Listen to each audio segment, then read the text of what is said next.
Years ago, my family went on vacation in Cape Cod and we rented a small old house to stay in for 2 weeks. On the main floor was the kitchen, the living room, and a bathroom. The bedrooms were on the second floor. There was a basement room downstairs with a washer and dryer, a sofa, and a television. On the first night, we were all awakened by a terrible scream from my sister's bedroom. My dad burst into her room and turned on the light, and found her sitting up in bed screaming and crying. My parents sat with her and comforted her until she finally calmed down enough to tell them what had scared her. She said she had been awakened in the middle of the night by a horrible stench. When she opened her eyes, she had seen the entire bedroom soaked in blood from top to bottom. There was blood all over the floor, bloody handprints on the walls, and blood splatter all over the ceiling. We all thought that she had just been having a nightmare, but she refused to go back into her bedroom and stayed in our parents' room for the rest of the holiday. One evening, while my mother was cooking dinner in the kitchen upstairs, and my father had gone out on an errand in a nearby town, my sister and I were in the basement room watching TV, when all of a sudden the light bulb popped and the TV went off, leaving us in complete darkness. The basement was unfinished and had old stone walls, making it a bit of a creepy place. For a few seconds we just froze, not knowing what to do. Then we started to smell something horrible. It was a terrible stench, and when it hit our noses we felt nauseous. It smelled like rotting flesh. The smell quickly grew worse and worse, and we just heard a scratching in the darkness. Something seemed to be scratching at the floor or the walls. We screamed and began scrambling around in the dark, trying to find the door. Eventually, we managed to open it and ran upstairs screaming to our mother. We kept telling her about the disgusting smell, and we heard scratching and scraping down there. My mother eventually agreed to go down to the basement, replace the bulb, and check out the source of the horrible smell. She took a flashlight and a new bulb and disappeared into the darkened basement. As we waited for her at the top of the stairs, we expected her to return quickly, but she seemed to be down there for an eternity. Suddenly, we saw her emerge out of the darkness and come running up the stairs. She slammed the basement door behind her and bolted it as fast as she could. She turned to us and we could see her face had completely drained of color. Her eyes were wide with fear, and she said, "I don't want you going down there again." Then she went into the kitchen and called the police. We overheard her conversation on the phone and managed to figure out that she'd seen someone down in the basement room. As we waited for the police to come, we huddled together in the living room, staring at the basement door. At any moment, we expected to hear someone banging on it or trying to break it down. My mother refused to tell us what she had seen. When the police arrived, she greeted them at the front door and ushered them inside. She unbolted the basement door and they went down into the darkness with their flashlights out and their guns drawn. They searched the entire basement but found nothing, and there was no other way out of the basement, no windows, no other doors. Whatever was down there would have to have came up through the main basement door. After the police left, my mother finally revealed what she had seen down there in the pitch black. As she spoke, she became very still and very quiet. She said that she had been changing the light bulb downstairs when she began to smell the horrible stench we had described to her. Then she started to hear that faint, scratching noise. She shone her flashlight around the room and suddenly caught sight of something crouched between the washer and dryer. It was a man, crouched on all fours, his clothes tattered, hair wild and tangled, and his face didn't look human.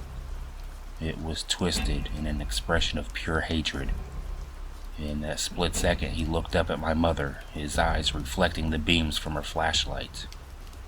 Then he suddenly crawled forward and disappeared through a wall. When my mother saw him simply vanish into thin air, she dropped the flashlight and ran. After that, none of us would go down into the basement. We kept the door locked and bolted. Every night we slept in our parents' room and locked that door too.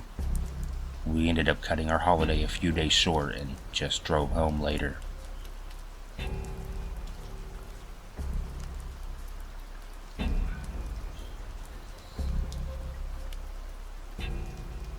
I was home alone for the week, as my family had gone on vacation while I had to stay and work. It was around 2 a.m. and I'd stayed up to watch a scary movie in the dark in my basement. I was really intent on scaring myself and seeing how far into terror I could really go, while still knowing I was safe in my own home. It was then that I heard the pounding footsteps on the first floor. This was a common annoying occurrence when my family was home. Every time they passed through the front hallway or past the basement door, I could hear the footsteps. This time, fear immediately shot through me at the sound. My reflex was to turn the television off immediately. The basement door was up a flight of steps and around a corner, so whoever it was would have not seen any light.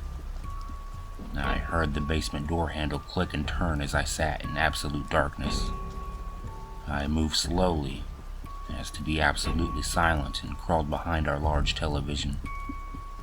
As I passed it inch by inch, I noted with panic that its black screen still dimly glowed. I heard footsteps coming down the carpeted but creaky stairs. I froze in my hiding place, listening for many long minutes. I heard nothing. Had the intruder seen the television's afterglow, or had it faded in time? Was he standing in the pitch dark listening for me? I seemed to lie there in total silence for an extremely long time. My panic began to fade, and I began to think more clearly. Had I really heard an intruder? Could someone possibly be standing there in silence for so long without making any noise?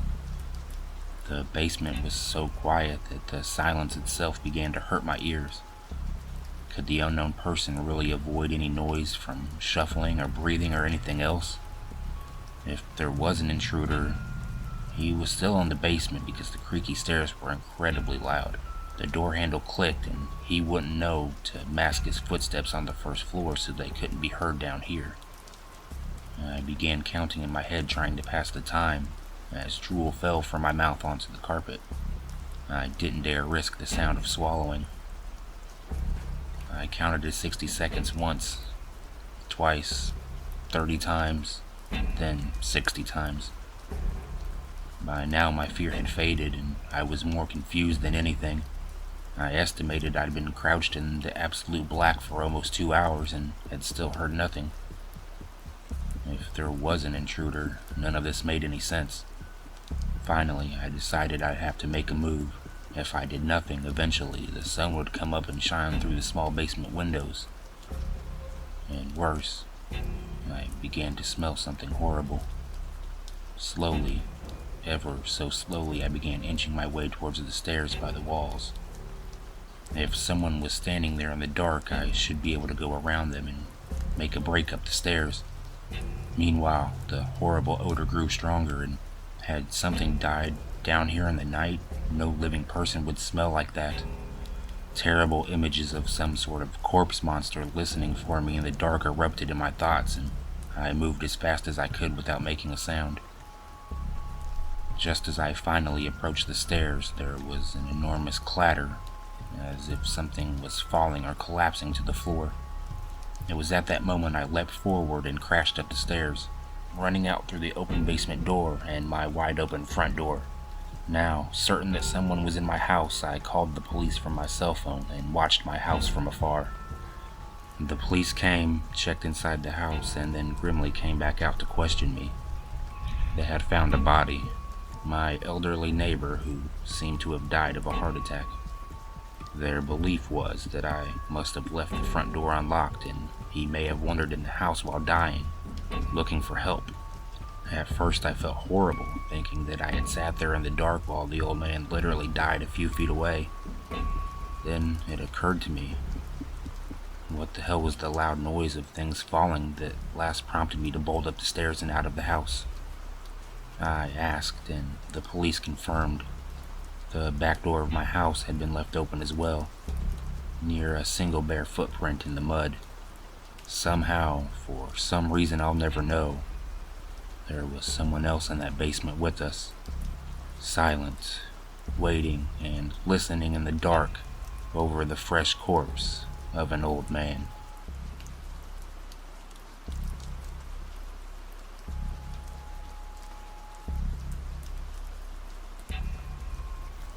My wife and I have lived in our house for around 5 years, and in that time we've probably been down into the cellar a handful of times.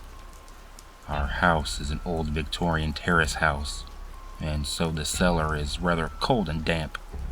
When we first moved in, we kept wine and stuff down there just because she liked the idea of telling people we had a wine cellar, but it got annoying going down there every time, so we stopped using it. There's only the two of us living here, so we never really needed to use it for any storage.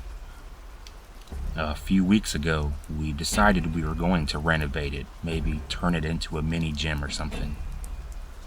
So that weekend we went down and began cleaning it up.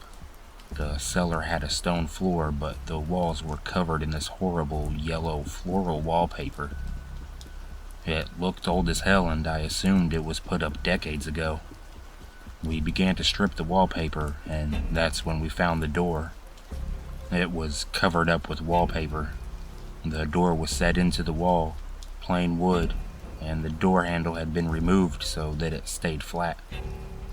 We were pretty stumped at how we had never noticed this before and that it blended in so well with the rest of the wall. But at this point I was pretty excited that we found a secret door, so I largely overlooked how odd it was. All of the houses in our street have cellars, so I assumed it must be an old doorway leading through to our neighbor's cellar.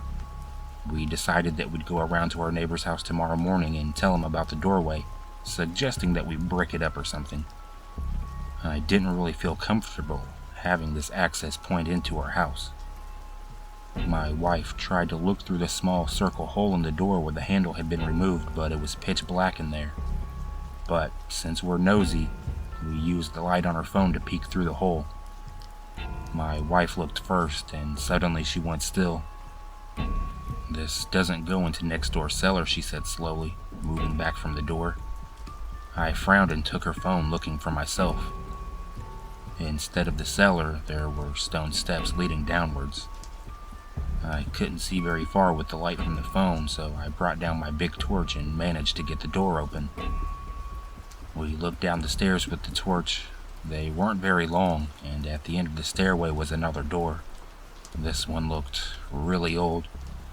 Wooden panels kept together with metal columns. It even had one of those metal ring handles. It didn't make sense how this could be here. Even though it was going downwards, the beginning of the stairway would still cut into the next door neighbor's cellar. We'd been in his cellar a few times for drinks. It had been done up into a game room with a bar and a pool table, and I had never noticed a big jut out from the wall that would cover a stairway. My wife thought we should probably talk with my neighbor before going down, and left, but I was too curious about the whole thing, so I took the torch and went down. I tried the handle and it was a bit stiff, but it completely took me by surprise when it opened. I shone the light inside. It was a concrete room, similar looking to our cellar, but a lot smaller. There was only one entrance and exit that I could see. I waved the torch around and nearly jumped out of my skin. There stood a man at the back wall, facing it, his back to me. He was completely still, wearing a black suit and a black-rimmed hat. The man was so still that I began to think he might be a mannequin, until he slowly lifted one foot. I stood, transfixed, and my light trained on him. It was just bright enough to illuminate his body, but the rest of the room was in complete darkness.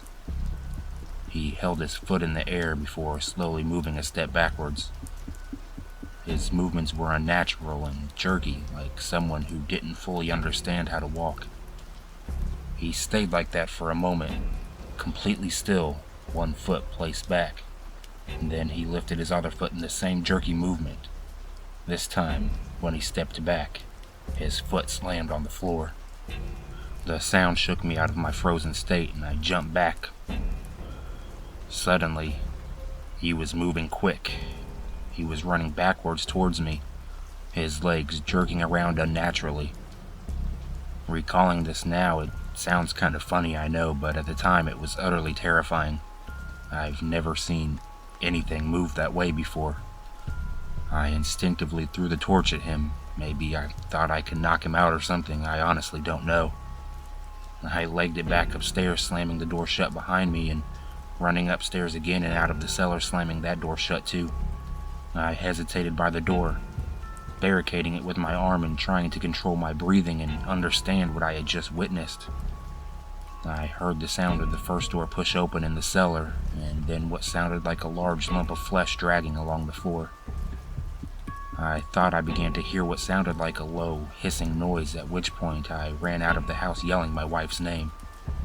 She stood on the front step of the neighbors talking to him.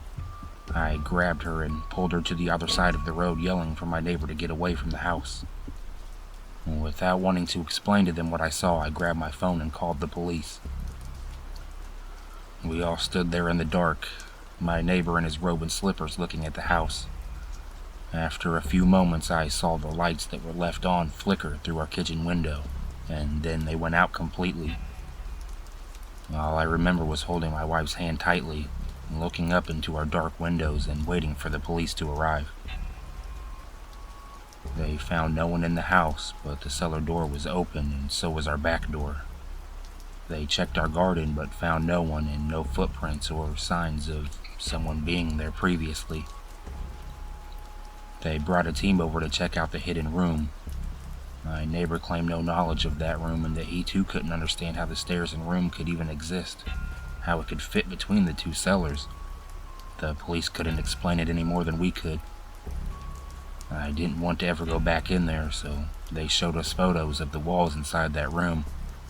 The concrete was carved with symbols, and they found what looked like centuries-old dried blood.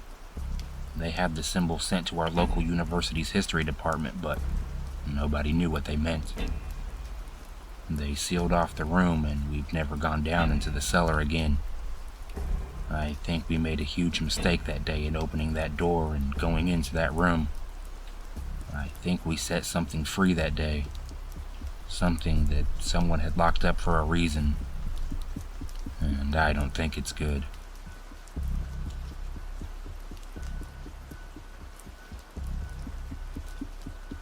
Hey everybody, thanks for watching. I hope you enjoyed this video. If you did, be sure to hit that like button. And if you're new here, subscribe to the channel for much more creepy content that's going to be coming out. And make sure to leave me a comment about what you thought of this video, if you thought the stories were true or not. If you have any encounters like this, let me know about them, and be sure to let me know about what kind of stories you want to hear in the future. And once again, thanks for watching.